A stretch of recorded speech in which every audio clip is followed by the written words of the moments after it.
2080-81 मा गाई गौशालाको अवस्था देखेर हामीले 20 लाख रुपैयाँ पठाएको छौँ। अब एउटा गाई एक बिघामा पाल्न सकिँदैन। बारम्बार मान्छेहरू गाई मरेको देखेर त्यहाँको एकदम वाक त्यसमा राजनीति गरेर अब 115 नम्बर किताब पनि विवादित नै हो। काठमाडौँमै तपाईँको जग्गा खाली गराउने क्रममा नगर प्रहरीले लाठी चार्ज गरेको छ त। त्यही ठाउँको त्यही बाटो मुनिबाट खानेपानीको 21वटा कित्ताबाट राजस्व गाई गौशालाले उठाउँदैछ। नमस्ते। मेरो साहब, अहिले सबभन्दा पहिले गोशाला नगरपालिकाका नगर प्रहरी र गाई गौशालाको विवादले गर्दाखेरि आज 8वटा नगर प्रहरी महिला सहित कारागारमा छ। अब यो हुनको मेन कारण के भयो? अब यो गाई गौशालासँग जोडिएको कुरा हो।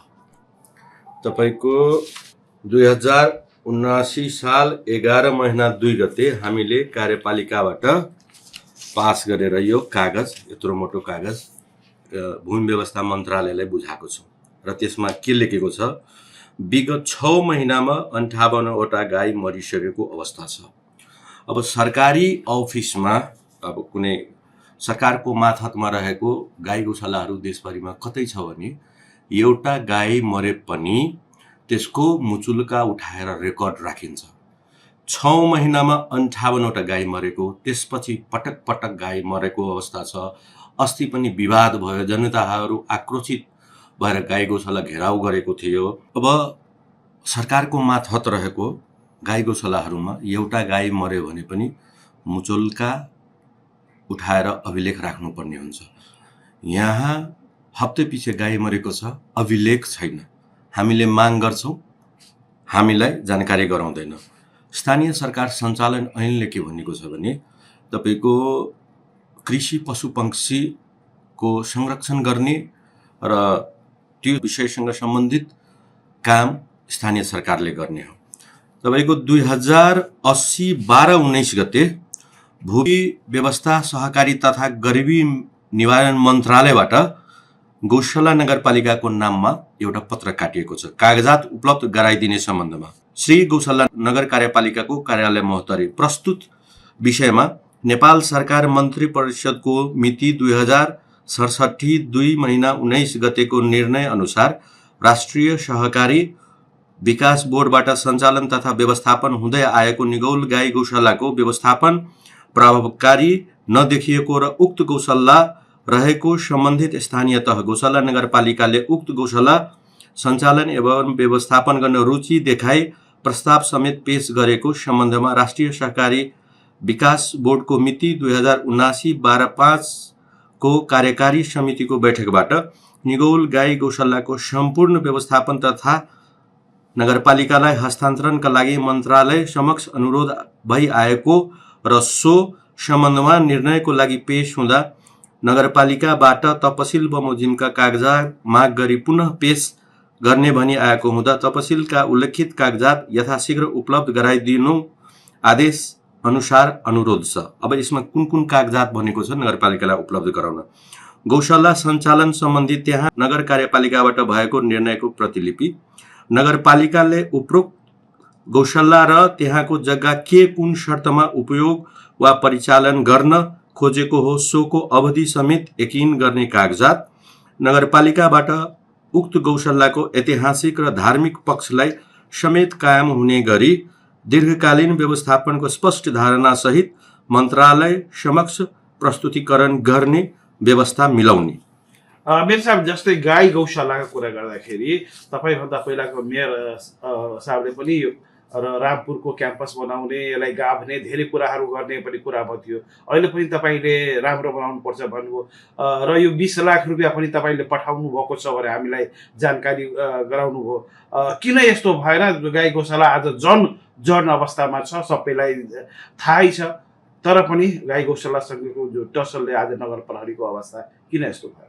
2080-81 मा गाई गौशालाको अवस्था देखेर हामीले 20 लाख रुपैयाँ पठाएको छौँ। महालेखा परीक्षणले बेरोजु लेखेको छ। यसमा आर्थिक कार्यविधि तथा वित्तीय उत्तरदायित्व नियमावली 2077 को नियम 40(5) मा कार्यालयले कुनै सङ्घ संस्थालाई अनुदान दिएको रकम जुन कामको लागि दिएको हो सो काममा लक्ष्य अनुसार खर्च गरे नगरेको र त्यस्तो रकमको कानुन बमोजिम लेखा परीक्षण भए नभएको सम्बन्धमा अनुगमन गर्नुपर्ने व्यवस्था छ। पालिकाले निगौल गाई गौशाला व्यवस्थापन कार्यालयलाई यस वर्ष रु 20 लाख अनुदान दिएको सो अनुदानको उपयोगिताको सम्बन्धमा अनुगमन तथा प्रतिवेदन नलिएको अनुदान उपयोगिताको सम्बन्धमा सुनिश्चित हुन सकिएन।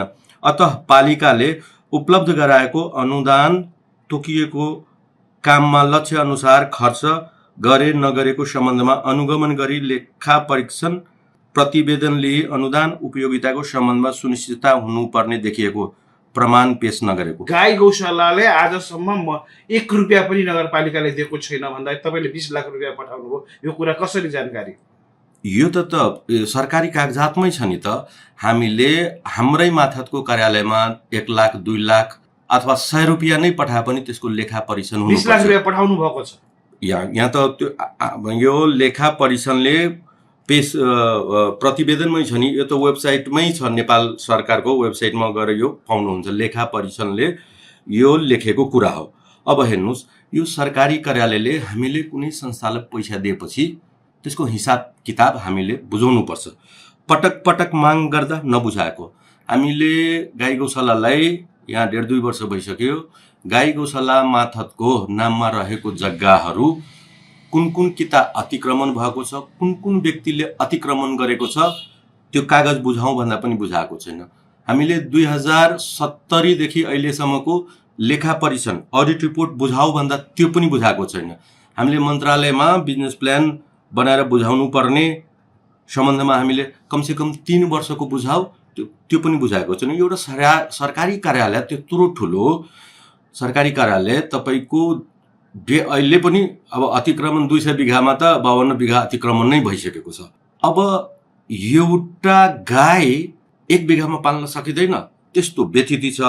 हामीलाई कागज पनि नबुझाउने र त्यहाँ जथाभावी लडाइँ गर्न आउने। अहिले लगभग नेपाल सरकारको नाममा रहेको 21वटा कित्ताबाट राजस्व गाई गौशालाले उठाउँदैछ, जुन हाम्रो माथतको जग्गा हो।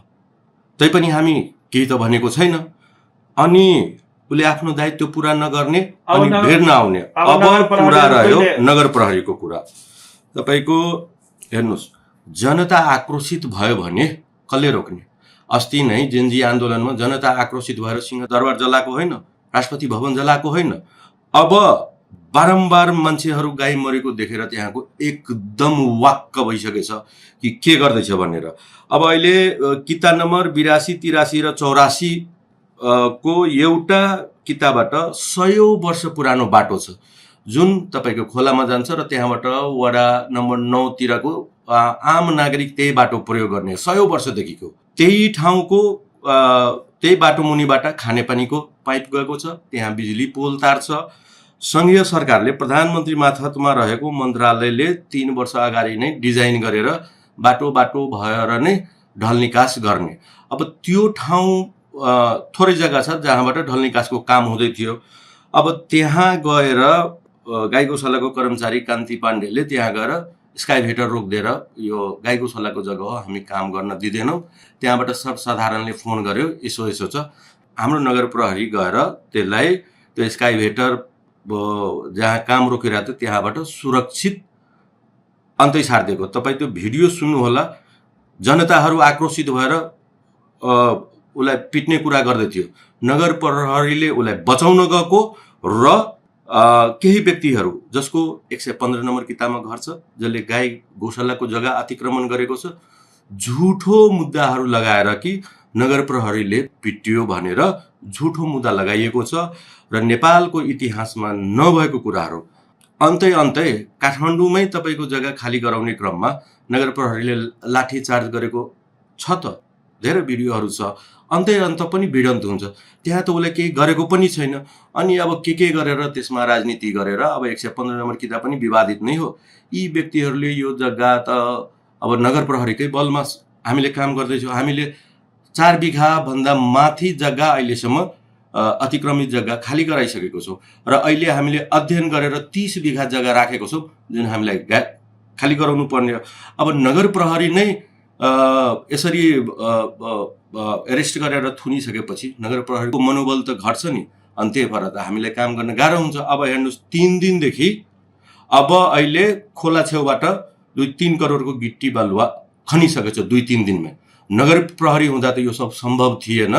यी सबै अब अवैध खोला उत्खनन भइराखोस्, यो सार्वजनिक जग्गाहरू अतिक्रमण भइराखोस्, हाम्रो नगर प्रहरीको मनोबल गिराउन र यो स्थानीय सरकार सञ्चालन ऐनमा लेखेको कुरा जुन सङ्गठन संरचना त्यहाँ भनिएको छ कि नगर प्रहरी हुनुपर्ने छ, त्यो नगर प्रहरीलाई बिना प्रमाण, बिना पूर्व जानकारी के मुद्दामा अरेस्ट गरिएको, त्यो पनि ड्युटीमा खटिरहेको नगरपालिकामा ड्युटीमा खटिरहेको नगर प्रहरीलाई अरेस्ट गरेर लगेको छ। हामीलाई कारण पनि थाहा छैन। अब त्यही जग्गाको तपाईँको जुन छ नि, सम्मानित सर्वोच्च अदालतबाट यस अघि व्यक्तिकै नाममा कुनै जग्गा दर्ता भए तापनि उक्त जग्गा परापूर्वकालदेखि सार्वजनिक प्रयोजनमा उपयोग भएको अवस्थामा त्यस्तो जग्गाको सार्वजनिक हैसियत मेटाउन पाइने छैन भनी नजिर स्थापित भइसकेकोले निगौल गाई गौशालाको नाममा नाप नक्सा भए तापनि उल्लेखित किताहरूमध्ये सार्वजनिक उपयोगमा रहेको क्षेत्रफलसम्मको जग्गा सार्वजनिक उपयोगमै नै रहनु पर्दछ। अब त्यो बाटो जुन काम हुँदैछ कुनै व्यक्तिको लागि होइन, यो त सार्वजनिक, त्यहाँ दिनको हजारौँ मान्छे जान्छ त्यो बाटो। अब कहिले सार्वजनिक शौचालयमा तल्ला लगाइदिने, कहिले तपाईँको बाटो बन्द गर्ने, यी किसिमको आपराधिक उपद्रवहरू निगौल गाई गौशालाको कर्मचारीहरूबाट भइआएको छ। मेरो साहब, जस्तै अब यहाँका कर्मचारीहरूले कर्मचारी ठप पारेका छन्, शिक्षा पनि ठप पार्ने कर्मचारीले भनिसकेका छन्। यस्तो गर्दाखेरि जनमासमा एउटा त्रास हुँदैन? कर्मचारीहरूले हस्पिटल, शिक्षा चलाइराख्नु पर्ने होइन? होइन, हाम्रो अस्पतालबाट त इमर्जेन्सी सेवा त अहिले पनि चलेकै हो। त्यो त मैले भनेर गरेको होइन, हाम्रो पुरै कर्मचारी नै त्रसित छन्।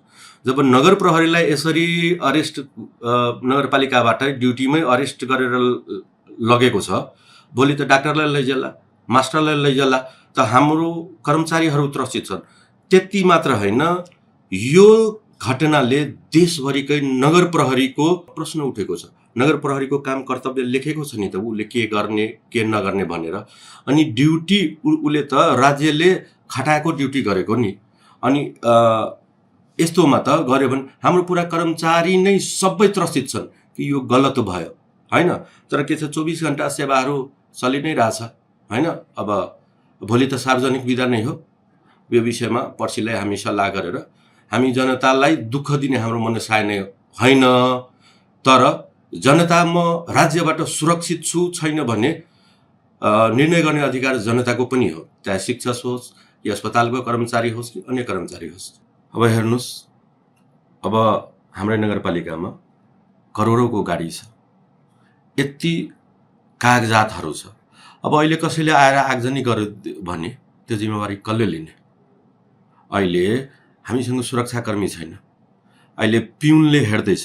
नगर प्रहरी भनेपछि त एउटा मान्छेमा हुन्छ ए सुरक्षाकर्मी छ, सरसफाइ कर्मचारीले अहिले नगरपालिकाको सुरक्षा हेर्दैछ। अब यो त गम्भीर विषय छ। केही दुर्घटना घट्यो, फाइलमै आगो लगाइदियो, गाडीमै आगो लगाइदियो भने त हामी के गर्ने? अब त त्यो राज्यले सोच्नुपर्ने कुरा। अब कुरा रह्यो त्यो कर्मचारीले भन्छ म माथि यस्तो भयो, त्यो रेकर्ड हुनु पर्थेन, त्यो घुमै छ तारतिर। कुनै रेकर्ड पनि छैन कि मलाई कुटपिट गर्यो। उल्टै उसको हातमा भएको ढुङ्गाले मेरो नगर प्रहरीको टाउकोमा चोट लागेको छ। हामीले अस्पतालमा उसको परीक्षण पनि गराएको छ। हामीसँग छ कागजात। अनि जो चोर उसैको ठुलो चोर। अब यसरी त राज्यले जुन नगर प्रहरीमाथि जुन दमनकारी तरिकाले कदम चालेको छ नि, यसले देशभरि नै एक किसिमको असुरक्षित वातावरण स्थानीय तहको विषयमा यहाँ सोच्नुपर्ने विषय हो। खालि गौशाला नगरपालिकाको कुरा होइन नि, देशभरिकै नगर प्रहरी त्रसित छ। कुन दिन कहाँबाट आउने हो, प्रहरीले समातेर लगिदिने हो। अब यसमा सरकारको ध्यान जाओस्, त्यही मेरो अनुरोध छ।